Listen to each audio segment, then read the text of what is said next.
तो बच्चों चलिए अपन एक्सरसाइज करते हैं, मोशन इन प्लेन। तो यदि आप लोग चाहते हैं कि अच्छे से पढ़े तो ज़्यादा एनसीईआरटी की बुक को खोलिए, प्रॉपर एक्सरसाइज देखिए। अभी मेरे पास में कुछ स्टूडेंट्स बैठे हुए हैं, वो बोल रहे हैं सर मार्केट में एनसीईआरटी अभी अवेलेबल नहीं है, पुरानी है, सेकेंड हैंड। सेकेंड हैंड नहीं लेना बच्चों, क्योंकि सिलेबस चेंज हुआ है बहुत जम से। बहुत आपको अकॉर्डिंग टू सिलेबस ही पढ़ना है। फालतू की चीज़ें पढ़ने का कोई मतलब नहीं है। जो प्रीवियस था उसमें काफ़ी कट किया गया है। इस वक्त आप लोग बिलीव कीजिएगा, जो यूट्यूब पर या जो ऑनलाइन आपके लेक्चर्स भी अवेलेबल हैं वो भी अपडेटेड नहीं हैं। मतलब आप बिल्कुल सिलेबस के अकॉर्डिंग नहीं हैं अभी। बल्कि मैं जो वीडियो अपलोड कर रहा हूँ वो चूँकि मेरी क्लास में बच्चे हैं तो मैं इनको पढ़ा रहा हूँ, साथ साथ वीडियो रिकॉर्ड भी करते जा रहा हूँ और मैं अपलोड करते जा रहा हूँ अकॉर्डिंग टू सिलेबस। बिल्कुल एनसीईआरटी की एक्सरसाइज वगैरह सब चेंज हुई हैं। अच्छा है कि आप चैनल को सब्सक्राइब करिए, तो उसमें आपको हर वीडियो मिलता जाएगा। तो चलिए क्वेश्चन नंबर अपन देखते हैं 3.5। अब 3.5 पे देखिए आप, क्वेश्चन है read each statement below carefully and state with reason if it is true और फॉल्स। तो इसमें ए दिया है, the magnitude of a vector is always a scalar. ये तो ट्रू है बच्चों, क्योंकि वेक्टर का जो मैग्नीट्यूड होता है वो डेफिनेटली क्या आता है, न्यूमेरिकल वैल्यू, मतलब वो स्केलर होता है। तो डेफिनेटली ए तो क्या होना चाहिए, ट्रू। किसी भी वेक्टर का यदि आप मॉड निकालते हैं तो वो क्या होता है, स्केलर होता है। बिल्कुल ठीक है ये। Next B, each component of a vector is always a scalar. नहीं, ये तो फॉल्स है। यदि आप किसी वेक्टर का कंपोनेंट लोगे, ये वेक्टर ए है, ये थीटा, तो इसका ये वाला कंपोनेंट जो है उसको क्या बोलते हैं आप, ए कॉस थीटा।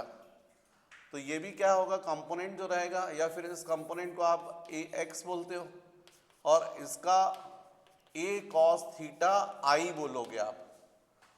तो नहीं, किसी भी वेक्टर का जो कंपोनेंट है ये बच्चों क्या होना चाहिए, फॉल्स, है ना, क्योंकि वेक्टर का कंपोनेंट हमेशा क्या होगा, वेक्टर ही होगा।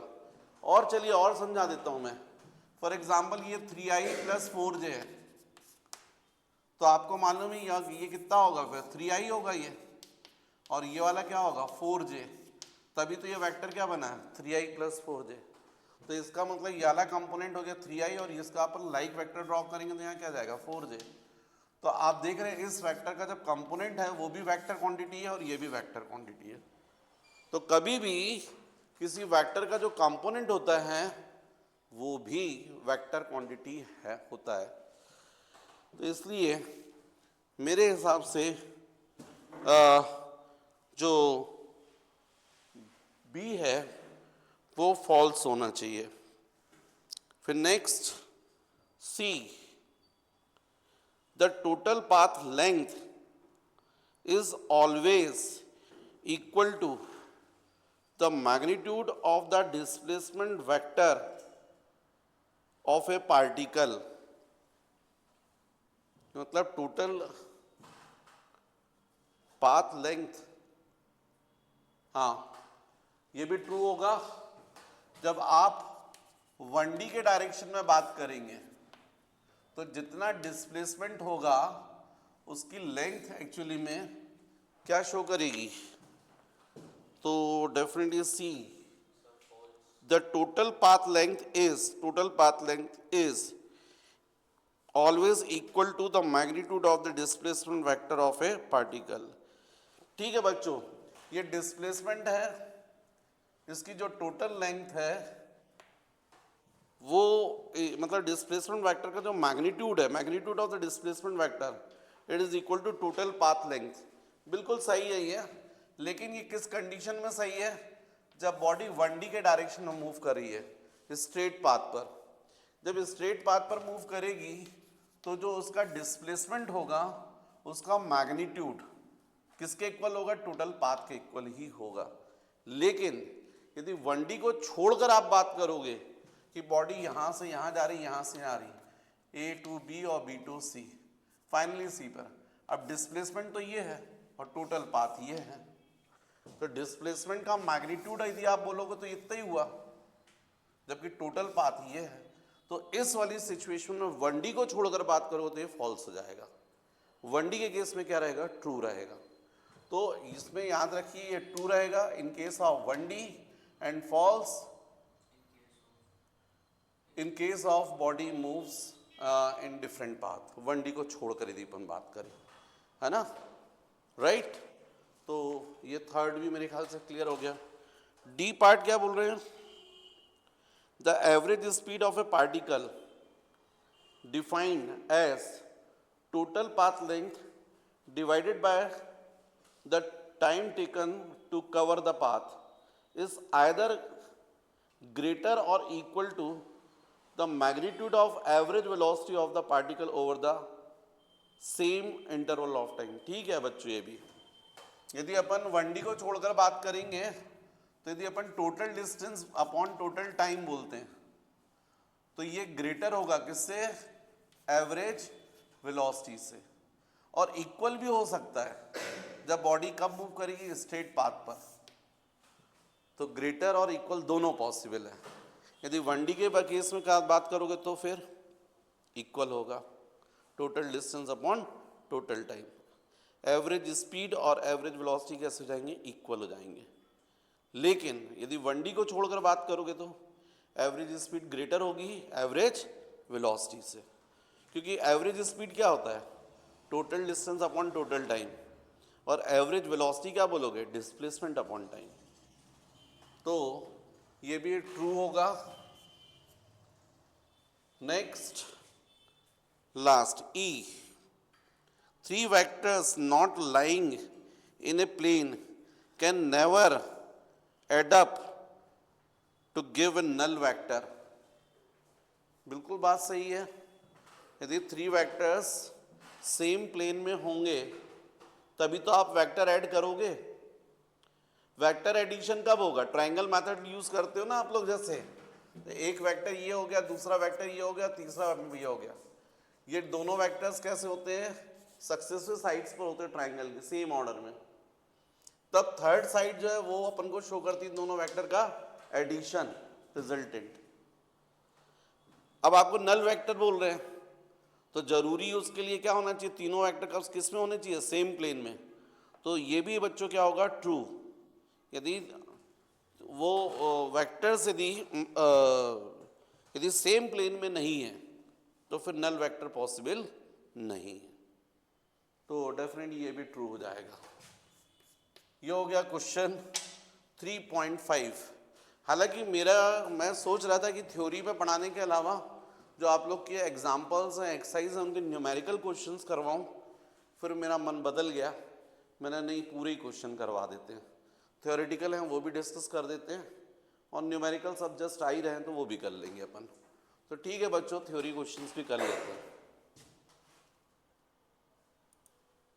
जो नेक्स्ट क्वेश्चन अपन को बोला गया 3.6, उसमें आप देखिए क्या बोला? Establish the following vector inequalities geometrically और अदरवाइज। तो उसमें फर्स्ट बोला mod of a plus B is less than और equal to mod of a plus mod of b। ये हमको प्रूव करना है। अभी अपन a ही करते हैं, पहला ही करते हैं a। ऐसे अपने को a b c d 4 proof करने के लिए हैं, अभी फिलहाल a प्रूफ करते हैं। तो देखिए मैंने यहाँ पर डायग्राम ड्रॉ किया है, सब लोग बोर्ड पर ध्यान दो। ये वेक्टर a मैंने सेलेक्ट किया है, सेकंड वेक्टर का टेल मैंने कहाँ रखा? फर्स्ट वेक्टर के हेड पर। तो आपको क्लियर दिखाई दे रहा है कि इस वक्त इन दोनों का जो रिजल्टेंट वेक्टर होगा वो ये होगा। कहाँ से कहाँ होता है? From tail of first to head of second. तो यदि ये a है, ये b है, तो ये रिजल्टेंट वेक्टर होगा। पर यदि अपन चाहें तो पैरेललोग्राम ड्रॉ कर सकते हैं। इसी का लाइक वेक्टर यहाँ ड्रॉ कर दिया b बार और इसका लाइक वेक्टर यहाँ ड्रॉ कर दिया। तो इस तरीके से ये पैरेललोग्राम बन गया है और फिलहाल मैंने इसको O नेम दे दिया, इसको P दे दिया, इसको Q दे दिया और इसको R। अब अभी फिलहाल इसको प्रूफ करने के लिए मैंने क्या किया, LHS लिया। तो LHS में आपको मालूम है mod of A plus B आप क्या बोलेंगे, तो आपको मालूम है ये वेक्टर A है, ये वेक्टर B है और ये क्या है, इन दोनों वेक्टर का रिजल्टेंट। और इसका मैग्नीट्यूड कितना बोलोगे आप, OQ लेंथ। क्या बोलोगे आप, OQ लेंथ। तो इसलिए मैंने लिखा है mod of A plus B is equal to OQ length. फिर नेक्स्ट देखिए राइट हैंड साइड, तो mod A plus mod B को क्या बोलोगे आप, मॉड A का मतलब ये लेंथ OP लेंथ और मॉड B का मतलब PQ लेंथ। तो इसका मतलब OP प्लस PQ।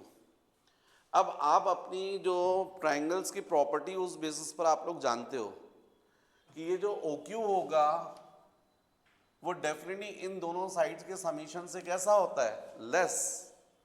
तो since OQ is less than OP plus PQ, इसका मतलब है कि OQ means what, mod of A plus B, it is less then mod of A plus mod of B।